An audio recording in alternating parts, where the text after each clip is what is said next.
mulai dari tempatnya Bu Yuni. Dari tempatnya Bu Yuni, KPK itu masih sehat-sehat ya. Saya juga heran, sehat-sehat saja. Lalu kemudian saya pulang, di rumah ada adik saya, ya adik saya lagi main di dalam kamar. Terus saya masuk ke kamar, dingin sekali ya, karena mereka pasang AC karena Feli mainan di kamar gitu ya. Saya masuk, dingin sekali, dan langsung badannya nggak enak ya, sampai kemarin dan juga hari ini. Jadi mohon maaf kalau mungkin akan sedikit terganggu dengan batuk saya ya. Tapi saya yakin Bapak Ibu sudah terbiasa, bahkan saya pun pernah bersin di sini ya. Jadi saya kira nggak enak gitu ya, perilaku gimana ya. Ya, jadi Bapak Ibu sekarang kita akan masuk ke dalam firman Tuhan. Dan firman Tuhan ini bercerita tentang kesatuan dalam kemuliaan. Dalam kemuliaan ada kesatuan, dan dalam kesatuan ada kemuliaan ya. Dan hari ini juga nanti ada penyerahan anak ya. Tapi karena ini berkaitan dengan apa yang nanti saya mau sampaikan kepada kedua orang tua, jadi saya kira kita dengarkan firman Tuhan dulu. Setelah itu kita masuk ke dalam penyerahan anak. Ya, kesatuan dalam kemuliaan. Saya ambil dari Yohanes 17 ayat yang ke-20 sampai 24. Yohanes 17 ayat 20 sampai 24. Mau sampai 26 juga apa-apa sekalian ya. Kita akan baca bersama-sama. Bergantian seperti biasa. Saya ayat yang ke-20, Bapak Ibu 21, dan begitu seterusnya sampai 26 sekalian sampai selesai ya. Yohanes 17 ayat 20 sampai 26. Demikian firman Tuhan.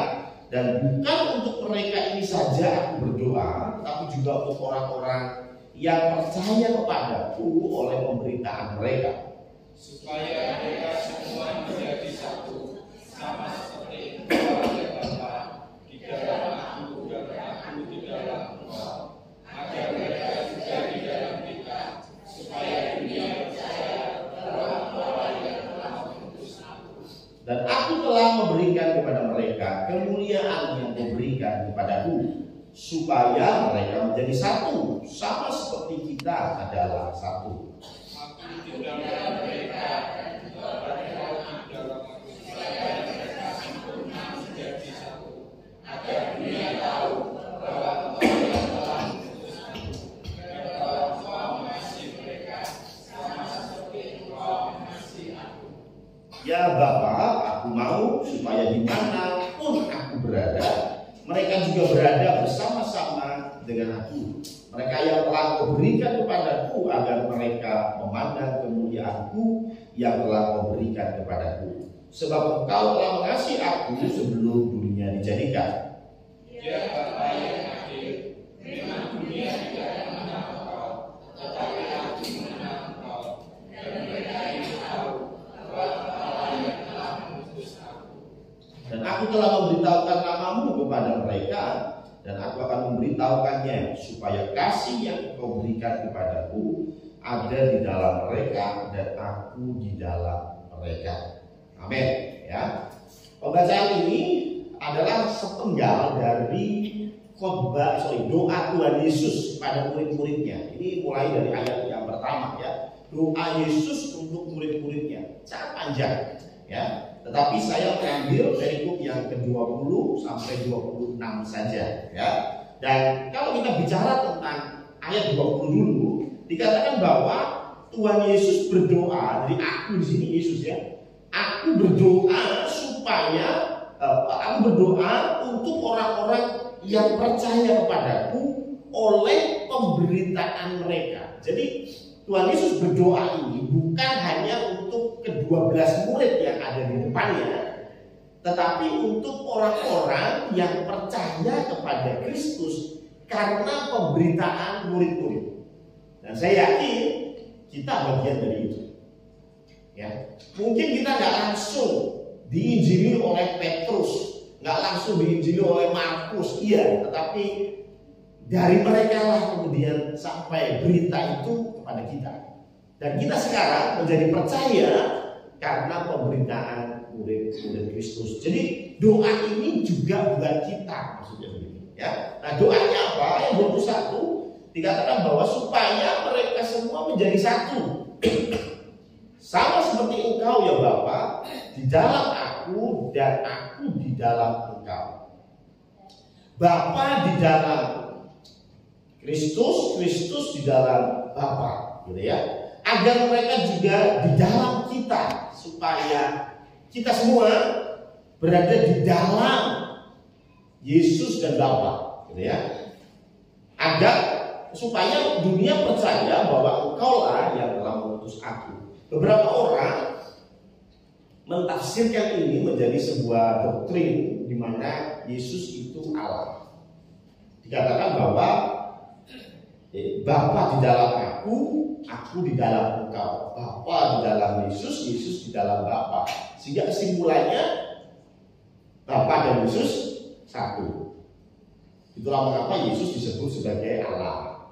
Tapi sebetulnya nggak pas kalau pakai ayat ini. Kenapa nggak pas? Karena di bawahnya supaya kita juga di dalam mereka. Jadi kita terpisah di dalam Bapa dan Yesus. Nah, kalau kita gabung juga, berarti kita juga Allah, bukan? Bukan, ya. Makanya ayat ini nggak tepat untuk menjelaskan Trinitas. Ayat ini nggak pas untuk menjelaskan Yesus itu Allah, ya.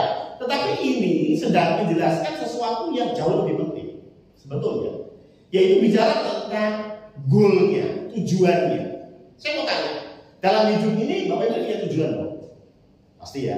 Bahkan di tempat-tempat motivasi dan lain sebagainya pasti bilang Anda harus punya visi misi, harus punya tujuan, harus punya goal, harus punya visi menjadi jemaat yang diberkati untuk memberkati. Ya, ini biasanya dijadikan slogan di mana-mana, tetapi jujur banyak keluarga Kristen nggak punya visi misi. Ya, kenapa Anda menikah? Ya, daripada jomblo kemudian jadi nggak punya tujuan, ya. Menikah untuk apa? Nggak punya tujuan. Yang penting ya gimana saya sudah ditanyain calon mempelai orang tuanya maksudnya ditanyain kapan mau nikah, ya udahlah saya nikah. Jadi semudah itu keluarga membangun sebuah pernikahan, sebuah rumah tangga tanpa visi, tanpa tujuan, tanpa goal, gitu ya. Nah, hal yang sama dalam segala sisi kehidupan, perusahaan, gereja, dan lain sebagainya. Negara pun sama, punya visi. Makanya kemarin waktu heboh-heboh masalah Pilpres, yang mereka kemukakan visi-misi, program apa yang mereka akan lakukan kalau mereka jadi presiden. Ya. Nah, kalau lihat dari polling dan quick count, sepertinya Prabowo yang akan naik jadi presiden. Saya bersyukur karena beberapa hari sebelum pencoblosan saya sempat foto sama Pak Prabowo langsung, ya, luar biasa. Saya unggah di WhatsApp saya, ya. Jadi satu lembaga, ya, ternyata beliau menang, ya, haleluya.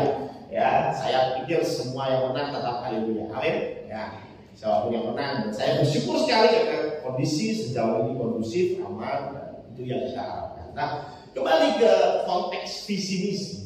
Sekarang pertanyaan saya, apa tujuan hidupmu? Apa goalmu? Jadi kaya, jadi terkenal. Oke, visi misinya menjadi jemaat yang diberkati. Ya, tapi kalau saya ambil secara general, secara umum, manusia itu targetnya dalam dunia ini, targetnya adalah surga. Ya, ini kalau konteks kita dalam berteologi, konteksnya itu surga. Ya, semua agama pasti punya konteks surganya masing-masing. Tapi ada beberapa orang yang berkata bahwa tujuan kita kan sama, cuman caranya beda-beda. Tujuannya sama kok, tujuannya surga. Yang satu lewat Kristen, yang satu lewat Islam, yang satu lewat Hindu, yang satu lewat Buddha. Tapi tujuannya sama. Saya mau tanya, apakah betul tujuannya sama? Saya sudah membandingkan beberapa visi dari agama yang saya tahu, ya, dan Ternyata beda. Ya, ternyata beda. Kalau Bapak Ibu mau pelajari Hindu misalnya, Hindu itu tidak berpikir tentang goal, tetapi Hindu ini berpikir tentang reinkarnasi. Jadi kalau Bapak Ibu meninggal, nanti lahir lagi. Ya, nanti meninggal, lahir lagi. Terus sampai kapan? Ya sampai selama-lamanya gitu ya.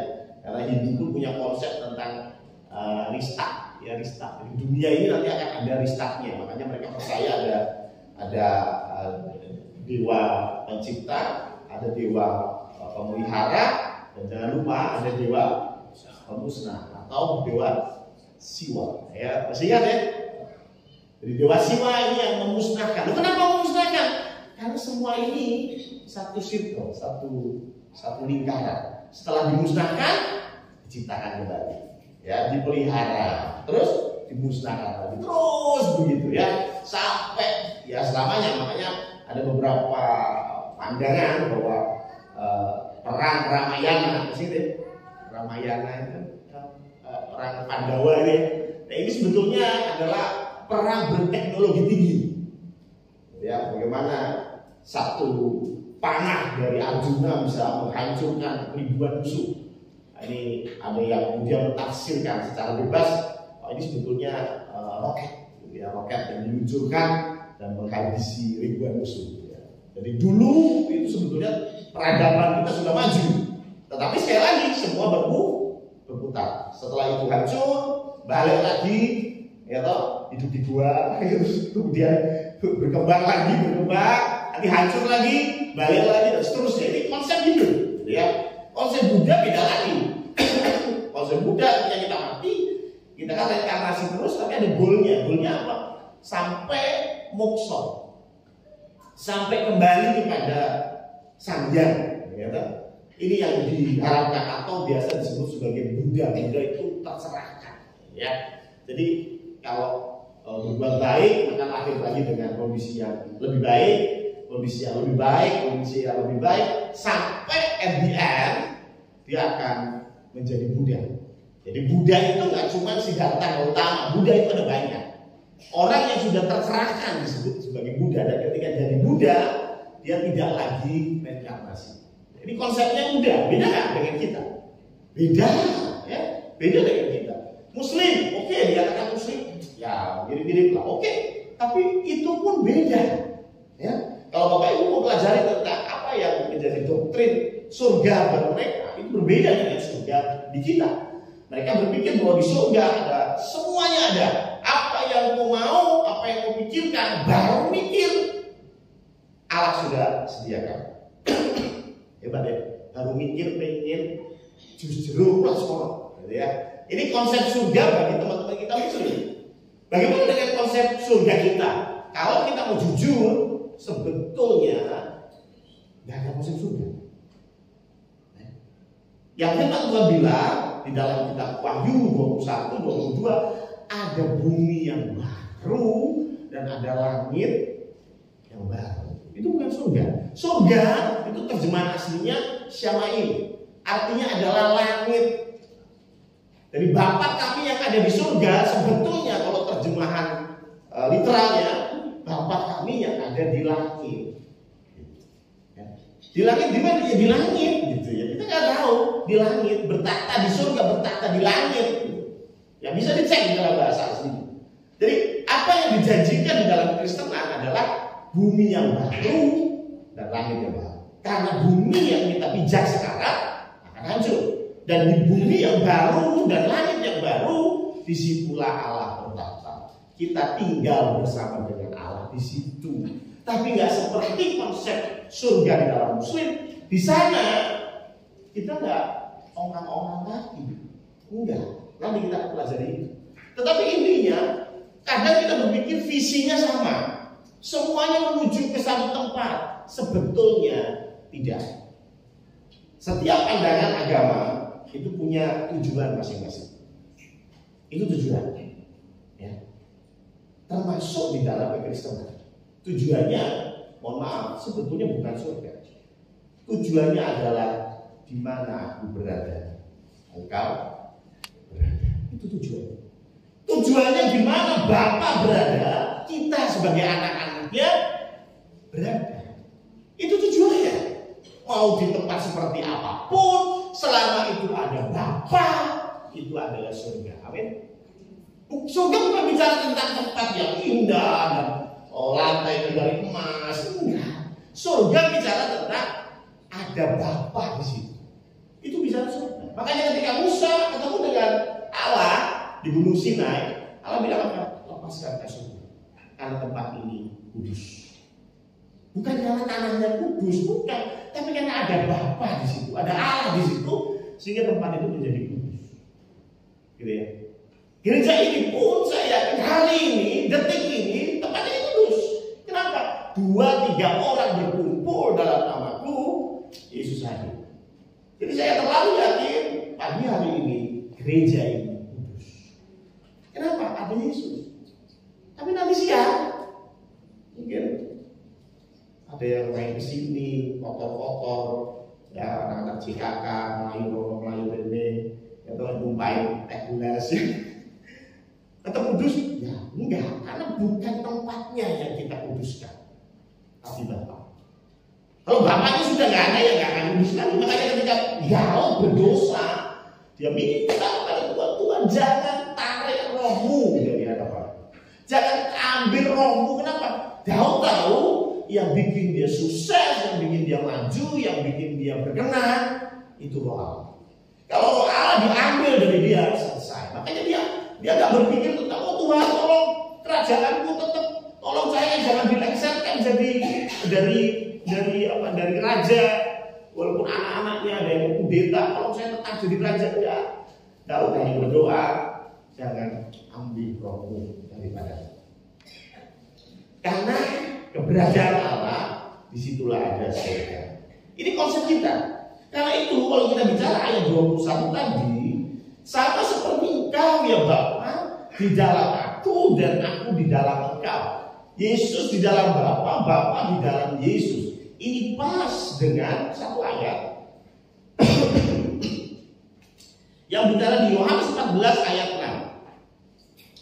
6. Coba Yohanes 14 ayat yang ke-6. Yohanes 14 ayat yang ke-6 ini cukup terkenal juga. Ya, tapi kenapa saya nggak hafal? Ya. Kata Yesus kepadanya, aku jalan dan kebenaran dan hidup. Jadi rupanya kalau bicara Yesus di dalam Bapa, Bapa di dalam Yesus, ini bicara tentang visi dan misi, tentang goal dan tentang jalan. Ya.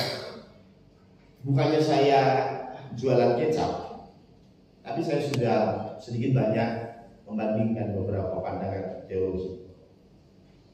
Kalau teologi yang lain bicara tentang apa? Goalnya, tujuanmu ini loh. Terus gimana kita sampai ke sana? Itu urusanmu.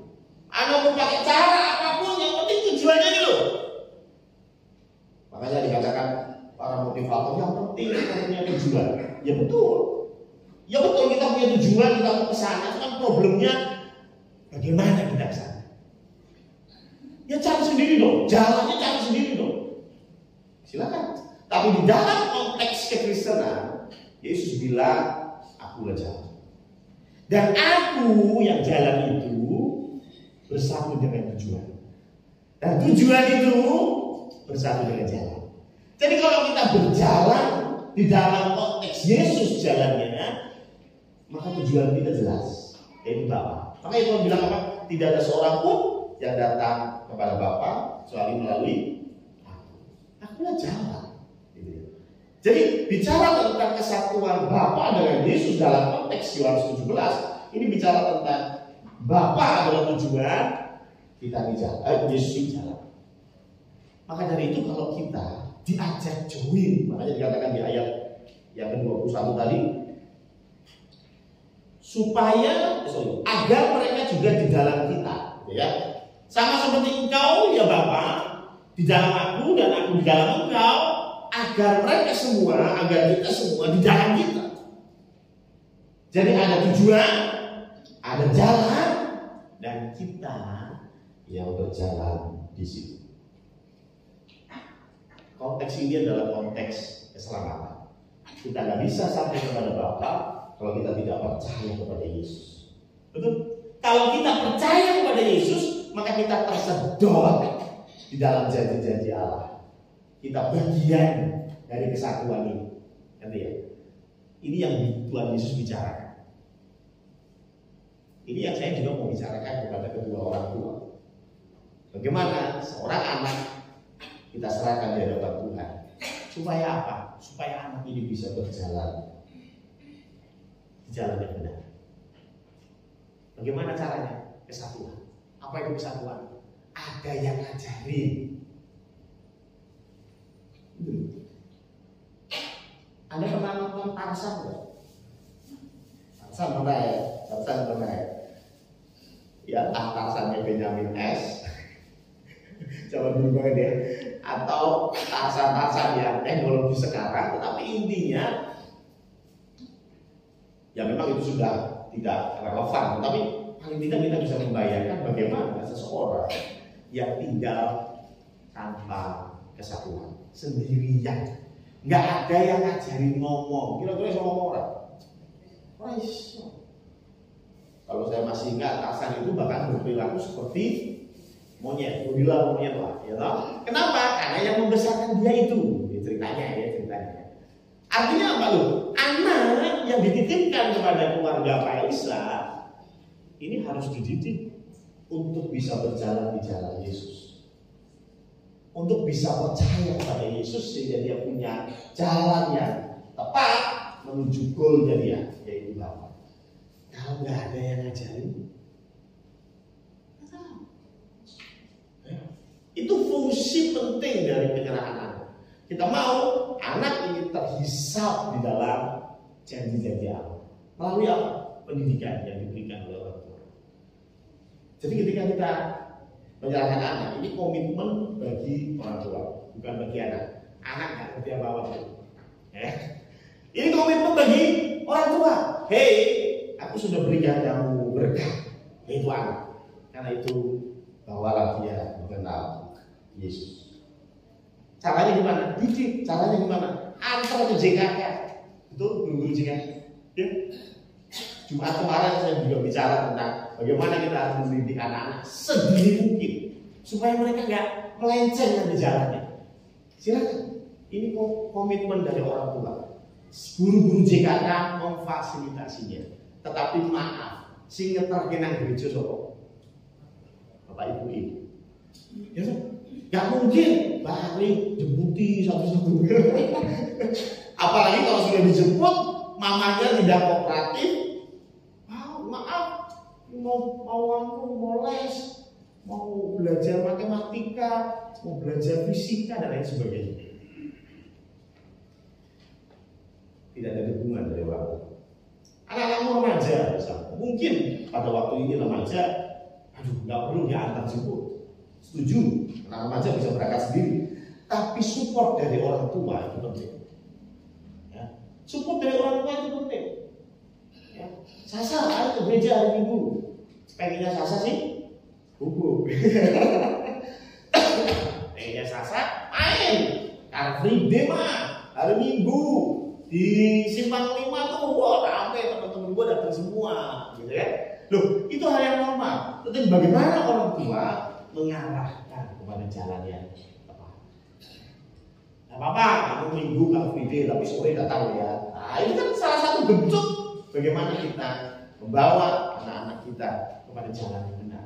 Karena di jalan itu tergabung menjadi satu dengan tujuan, yaitu Bapa. Jadi yang pertama, sekali lagi, Bapa dan Yesus itu satu paket yang tidak terpisahkan sebagai tujuan dan jalan menuju ke situ. Ya. Yang kedua, ayat 22. Ayat 22, dan aku telah memberikan kepada mereka kemuliaan yang kau berikan kepadaku, supaya mereka menjadi satu sama seperti kita adalah satu. Oke, kita adalah satu sudah jelas tadi. Tapi ini ada satu kata namanya kemuliaan. Dan aku telah memberikan kepada mereka kemuliaan. Apa itu kemuliaan? Ya. Dan dikatakan kemuliaan ini engkau berikan kepadaku. Jadi rupanya Yesus punya kemuliaan itu. Ya, dan ayat 23, aku di dalam mereka, Yesus di dalam kita. Dan engkau di dalam aku, dan Bapa di dalam Yesus, supaya mereka sempurna menjadi satu.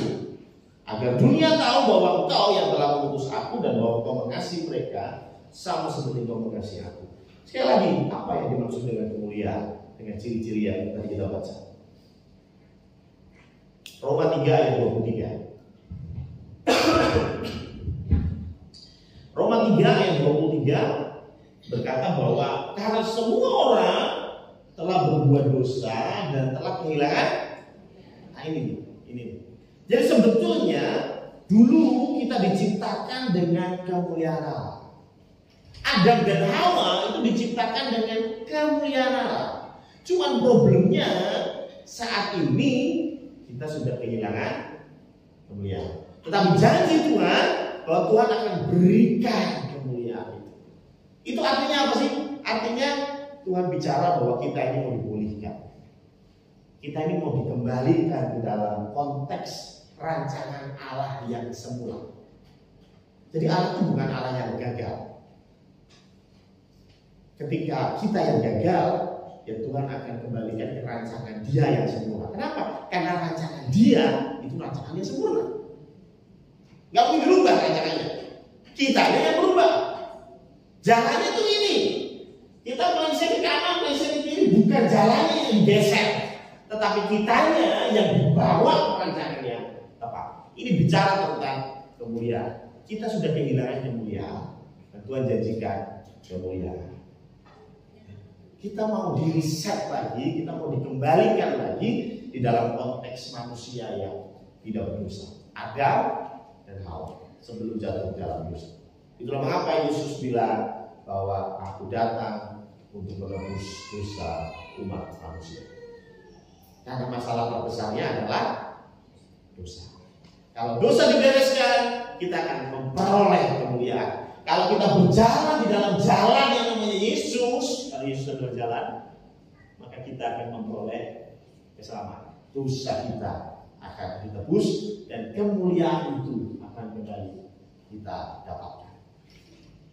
Tetapi tafsiran kedua tentang kemuliaan, selain bicara tentang kita dikembalikan kepada konsep kita yang awal, coba kita lihat di dalam Efesus 4 ayat 3. Efesus 4 ayat 3.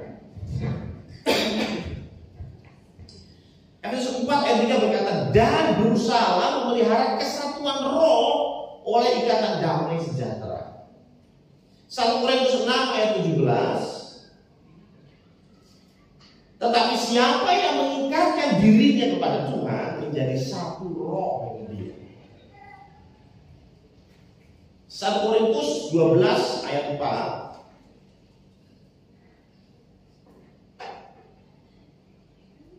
Ada rupa-rupa karunia tetapi satu roh. Lanjut ayat 11. Tetapi semuanya yang dikerjakan oleh roh yang satu dan yang sama, yang memberikan karunia kepada tiap-tiap orang secara khusus seperti yang dikehendaki. Jadi konteks kedua tentang kemuliaan itu bicara tentang roh. Roh di sini roh kudus. Yang tadi kita baca ayat-ayat tentang bagaimana roh kudus menyatukan. Bagaimana roh kudus mengikat kita walaupun dampaknya berbeda-beda. Saya sudah berkali-kali ngomong bahwa karunia roh nggak sama. Ada yang bisa mengajar, ada yang bisa menyanyi, ada yang bisa visitasi, ada yang bisa jadi menerima tamu yang baik. Tetapi semua dikerjakan oleh satu roh. Makanya menarik sekali ketika ayat 23 berkata, aku di dalam mereka. Jadi ketika kemuliaan itu turun, ketika roh kudus kita terima, aku, ayat 23 di Yohanes 17. Ayat 23 berkata, aku di dalam mereka. Aku di sini Yesus. Yesus di dalam kita. Tadi kan yang kita terima itu Roh Kudus. Betul ya? Yang ada di dalam hati kita itu Roh Kudus. Bahkan Tuhan bilang bahwa ada baptisan yang jauh lebih penting dari baptisan air, yaitu baptisan Roh Kudus. Roh Kudus ya. Tapi Yesus berkata, aku aku, Yesus di dalam kita. Berarti yang di dalam kita itu Yesus atau Kudus? Nah, ini baru menjelaskan bahwa Yesus dan Roh Kudus itu satu. Ini baru menjelaskan bahwa Yesus dengan Bapa itu satu. Ini baru menjelaskan, ya, bukan yang tadi.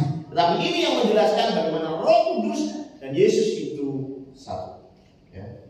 Supaya mereka sempurna. Jadi saya bilang, ketika kita dikembalikan kepada posisi kita sebelum kita berdosa, kita adalah manusia-manusia sempurna.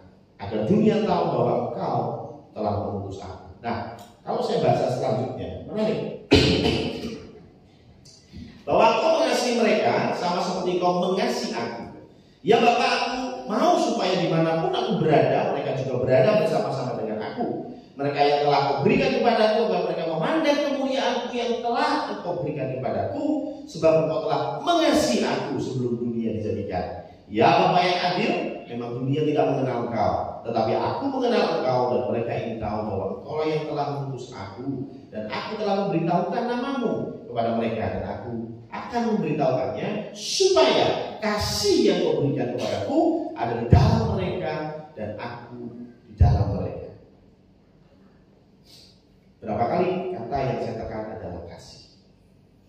Jadi kalau kita sudah paham bahwa Bapa itu tujuan kita, Yesus itu jalannya, dan Tuhan janjikan kemuliaan, yaitu Roh Kudus yang memampukan kita berjalan di dalam Yesus, maka ada beberapa tugas yang kita harus pahami. Ketika kita menjadi ciptaan baru, ciptaan yang sesuai dengan tujuan Allah, maka kita itu punya tugas. Makanya tadi di awal saya bilang, surganya Kristen itu bukan ongkang-ongkang kaki, udan-udun, ngombe congyang ora. Nek ngombe congyang ora saking swarga, kajawe bumi ya. Gampang ya. Gak usah tunggu di surga, gitu ya, gak usah, gitu ya. Mas Firman ya, oke paham ya. Ya, jadi yang lebih paham ya, gimana tempatnya ya. Jadi bicara tentang surganya manusia, surganya kekristenan, manusia di surga tadi, di bumi yang baru tadi, di langit yang baru tadi punya tugas. Tugasnya apa? Dua. Saya lihat dalam Kejadian 2 ayat 15, Tuhan kasih tugas kepada Adam dan Hawa untuk mengusahakan dan memelihara taman. Untuk mengusahakan dan untuk memelihara taman. Kejadian 2 ayat 15. Ini bicara masuk menjadi berkat. Ya. Jadi Adam dan Hawa itu di Taman Eden itu bukan jadi raja, bukan. Tapi dia memelihara, mengusahakan. Ya. Dan itu bicara jadi berkat. Ya memang Tuhan tidak ngomong kasihlah sesamamu pada Adam dan Hawa. Tahu kenapa? Karena nggak ada sesamanya. Kamu sendirian. Itu ngomong apa ya kan? Makanya Tuhan bilang, ini loh, jobmu adalah mengusahakan dan memelihara taman. Karena adanya itu. Belum ada manusia lain. Masa disuruh mengasihi sesama manusia? Lah sedih loh, nanti kamu ketel. Maka dari itu Tuhan kasih tugas untuk mengusahakan dan memelihara. Tapi kalau kita ambil garis tengahnya, ini bicara tentang menjadi berkat. Jadi maaf ya, nanti di surga, di bumi yang baru, di langit yang baru, Anda pun tetap bekerja. Karena status kita tidak akan berubah. Dari hamba Tuhan tetap menjadi hamba Tuhan. Jangan sekali-sekali kau pengen jadi Tuhan. Oh, saya mau jadi hamba Tuhan yang baik di dunia ini, supaya nanti ketika saya masuk ke bumi yang baru, ke langit yang baru, saya bisa nyuruh orang-orang. Saya minta apa saja saya akan diberikan. Oh, di sana ada segala kenikmatan.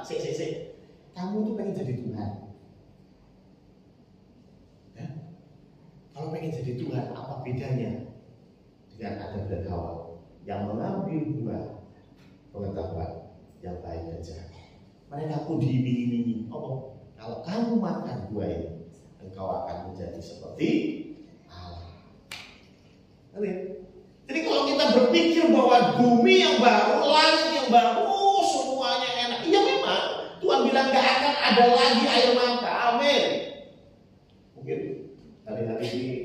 air mata mengalir dengan deras. Mungkin tadi malam air mata mengalir dengan deras. Tapi firman Tuhan berjanji di bumi yang baru nggak ada air mata. Kenapa Pak? Ya mungkin bisa kakek nangis di dunia orang. Enggak, tetapi di sana ada joyful, ada kebahagiaan, sukacita. Dan sukacita kita kenapa? Karena kita bekerja menjadi berkat. Sebetulnya itu. Makanya Tuhan itu mau mengajar itu di dunia ini. Yaitu apa? Lebih baik memberi daripada memberi. Lebih baik kamu menjadi berkat daripada kamu menerima berkat. Kalau ada yang nggak paham, pasti Anda nggak pernah jadi berkat. Seorang suami akan bisa mengangkat kepalanya ketika dia menjadi berkat buat keluarganya. Betul nggak? Jujur aja. Halo suami-suami, ya. Pernah ada di masa Anda nggak kerja? Pernah mau minta nganggur, ya, terus setengah tahun nganggur atau kerjaan. Lalu dia bojoku sih kerja. Nyaman ya? Suka cita? Mungkin di antara kita, enak garek nongkrong ning omah, beras ono, gula ono, pagi ngopi, enak ya, uripmu mulya. Tapi saya ngomong kepada para pria-pria tampan di sini, nyaman hidup seperti itu? I don't think so, ya. Kenapa? Karena sebetulnya Tuhan ciptakan kita menjadi berkat. Ketika Anda menjadi berkat, ada sukacita yang Tuhan tahu. Bayangin di surga nanti, di bumi yang baru, kita terus jadi berkat. Senangnya kayak apa? Tidak ada air mata. Betul? Itu indahnya surga. Bukan kita nongkrong, dipijetin sama bidadari, yang cewek dipijetin bidadoro, itu bukan. Ya, kalau mau seperti itu, nanti makan tak jadi. Jangan khawatir, nggak usah tunggu sampai surga, ya. Nggak usah kelamaan, ya. Kelamaan di dunia banyak, ya. Tapi di surga nanti kita jadi berkat, Yang kedua, apa yang menjadi tugas kita ketika kita tahu kita ada di jalan Tuhan menuju Bapa yang satu, yaitu Kejadian 2 ayat 16 dan 17. Kejadian 16 ayat 17 berbicara ada satu pohon, jangan kamu makan buah. Bicara apa sih? Ketaatan. Ini bicara ketaatan. Jadi yang pertama jadi berkat, yang kedua taat. Kenapa taat itu penting sekali? Dan bahkan ketaatan inilah yang membuat kita, bukan kita sih, Adam dan Hawa diusir dari Taman Eden karena tidak taat. Karena Yohanes 14 ayat 21. Yohanes 14. Barang siapa memegang perintahku dan melakukannya, dialah yang mengasihi aku. Ingat tadi Yohanes 17 ayat 22-23 tadi bicara kasih. Dan rupanya konteks Tuhan tentang kasih itu bukan ketika kamu memberi sesuatu kepada Tuhan, kamu mengasihi Tuhan, ketika engkau memberikan waktu untuk Tuhan, mau mengasihi Tuhan, bukan. Ketika kita memegang perintahnya dan melakukannya, maka kita mengasihi Kristus. Ya. Jadi kalau kita bicara tentang kita terima Roh Kudus, kita sudah berjalan di dalam jalan yang tepat menuju satu goal yang pasti, yaitu Bapa, maka kita harus memegang perintah dan melakukannya. Kita harus taat. Karena taat di mata Tuhan bentuk dari kasih. Kasih kepada siapa?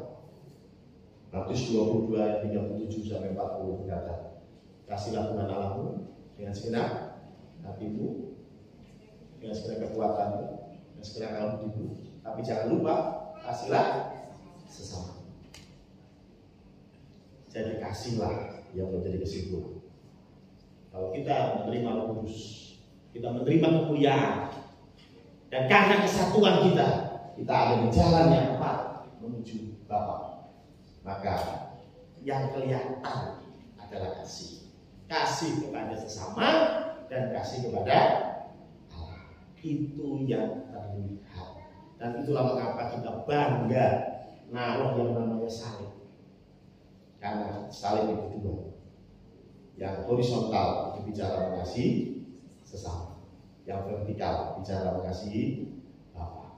Tidak mungkin kau bisa mengasihi Bapa kalau kau tidak mengasihi sesama. Tidak mungkin engkau bisa mengasihi Bapa yang tidak kelihatan kalau engkau tidak bisa mengasihi suamimu yang bahkan tidur satu ranjang kayak engkau.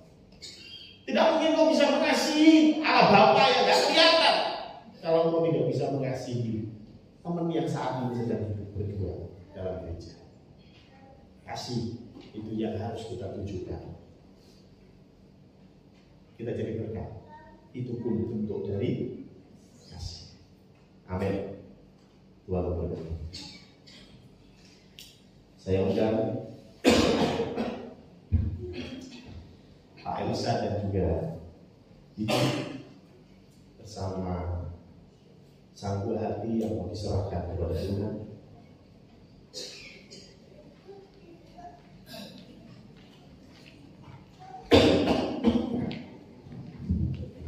Ya. Bisa berdiri dulu. Saya akan bertanya kepada kedua orang tua ini untuk kita semua mendengar komitmen ayah dan ibu untuk bertanggung jawab atas pendidikan anak. Yang pertama, jawab dengan ya atau tidak.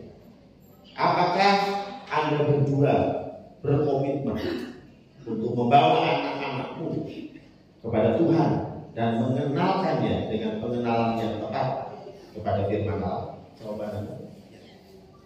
Yang kedua, apakah Anda yakin dan percaya bahwa ketika anak ini diserahkan di hadapan Tuhan, maka Tuhan yang akan turut bekerja untuk masa depan anak ini? Bagaimana jawabannya? Dan yang ketiga, yang terakhir, apakah Anda yakin akan Alkitab sebagai pegangan dan pedoman sehingga engkau akan mengajarkannya siang dan malam kepada anak-anakmu? Bapak Ibu, kita sudah mendengar komitmen dari kedua orang tua untuk mendidik dan mengenalkan anak ketiga. Ditunggu yang keempat. Ya. Anak yang ketiga, dan biarlah Tuhan yang akan menjaga, dan kita yakin, kita imani anak ini akan terhisap dalam janji-janji dan berkat-berkat. Saya undang para majelis dan tim musik, pemain musik untuk maju ke depan.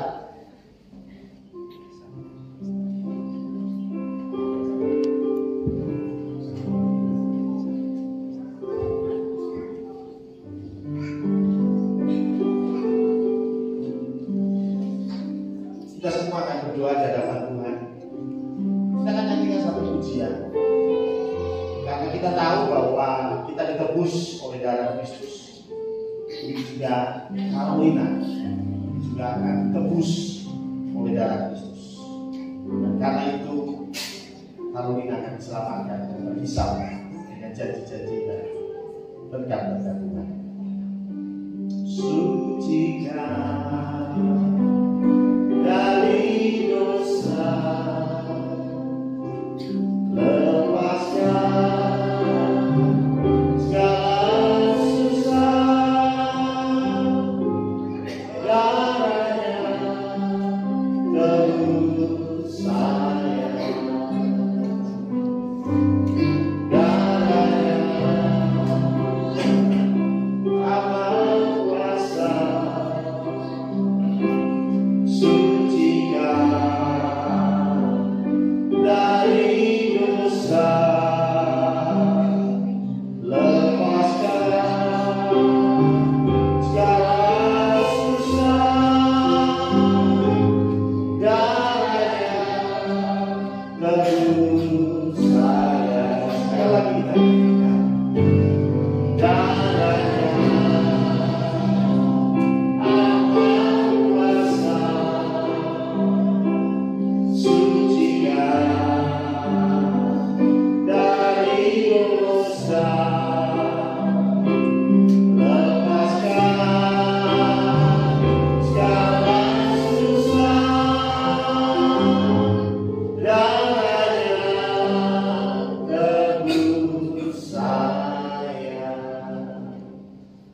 Tuhan Allah Bapa kami berdoa untuk anak-Mu yang Kau titipkan di dalam keluarga kecil ini, Carolina Elizabeth Kristanto.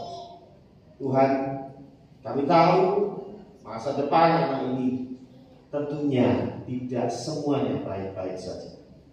Ada badai, ada tantangan hidup, ada luka yang akan diterima oleh anak ini. Tetapi kami yakin dan percaya ketika kedua orang tua memperkenalkan dengan Kristus sang juru selamat, maka darah Kristus yang akan menyucikan.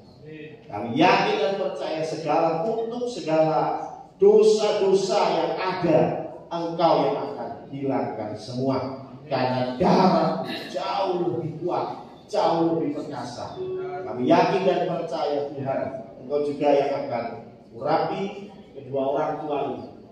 Kami berdoa, kami tumpang tangan untuk kedua orang tua ini. Kami tahu Tuhan mereka tidak bisa sendiri. Kami tahu Tuhan tantangan-tantangan ke depan tentunya tidak mudah. Tetapi biarlah komitmen yang sudah disampaikan di depan Tuhan tadi membawa mereka semakin hari semakin setia untuk membimbing anaknya Carolina untuk terus ikut Tuhan, untuk terus mengenal Kristus. Karena kami terlalu yakin Kristus punya rancangan yang indah untuk Carolina. Terima kasih Tuhan, terima kasih. Berkati pekerjaannya, berkati apa yang diperbuat, jadikan berhasil. Kami berdoa Tuhan untuk anakmu Carolina Elizabeth Kristanto. Kami yakin dan percaya Tuhan, Engkau sudah menitipkan anakmu ini dalam keluarga yang indah. Ada sukacita, ada kebahagiaan menyambut anak ini datang. Dan biarlah sukacita ini terus ada. Dan ini akan memperkuat anakmu menjadi laskar-laskar Kristus, menjadi pejuang Kristus yang terus memangkai kepada Tuhan di tengah badai sekalipun. Terima kasih Tuhan dalam tumpang tangan untuk kami. Engkau yang akan urapi, Engkau yang akan hisap di dalam kemuliaan Bapa. Hanya di dalam nama Bapa, Putra, dan Roh Kudus kami berdoa. Amin. Ya, Bapak Ibu Saudara sekalian, sesaat ke depan kita akan menyimak bersama warta jemaat yang sudah Bapak Ibu pegang maupun yang sudah diberikan melalui WA Grup Jemaat Dia Jodoh. Nanti pada pukul 10 di tempat ini kembali Tunas Remaja akan mengadakan ibadah di mana pujian akan dirayakan oleh Ibu Muriani, firman Tuhan dirayakan oleh Saudara Albert. Dan nanti sore dimulai juga pada pukul 5 sore ibadah yang kedua kembali akan diadakan, di mana yang bertugas pujian Ibu Wahyu Setiana, Diadan Surati, dan saya sendiri menggantikan istri karena tidak bisa tugas, dan LCD oleh Saudara Eri. Firman Tuhan kembali dihadiri oleh Pendeta Samuel Romo, doa syafaat oleh Saudara Ima, pengumuman oleh Pendeta Samuel, dan musik kembali dari Pendeta Eri. Pada hari Selasa besok dimulai pada pukul 18.30 di tempat ini kembali diadakan persekutuan doa malam. Dan kami mengundang untuk Bapak Ibu semua yang mungkin rindu bisa bergabung dalam persekutuan malam ini, malam besok Selasa bisa hadir. Dan yang bertugas adalah Bapak Sudanto. Mohon perhatian untuk KPK Sukacita dan KPK Kasih. Besok hari Jumat tanggal 23 Februari 2024 ibadah KPK gabungan akan mengambil tempat di tempat Ibu Yuli. Ujian oleh Ibu Yuli, kemudian dilayani oleh Diakan Sunati. Bapak Ibu mungkin banyak yang belum tahu di mana sih tempatnya Bu Yuli ya. Panjenengan bisa kumpul di gereja dan kita akan berangkat bersama-sama jam 6 sore. Jadi sebelum jam 6 Bapak Ibu bisa datang ke gereja, nanti kita akan berangkat bersama-sama ke sana. Kemudian pada hari Sabtu tanggal 24 Februari 2024 dimulai pada pukul 15.30 JKK akan kembali mengadakan di mana kelompok umur 3 sampai dengan 8 tahun mengambil tempat di gedung gereja firman Tuhan dilayani oleh Ibu Rektor Kristiana. Sedangkan untuk kelompok usia 9 sampai dengan 11 tahun mengambil tempat di lantai 3 dan firman Tuhan dilayani oleh Bapak Guru.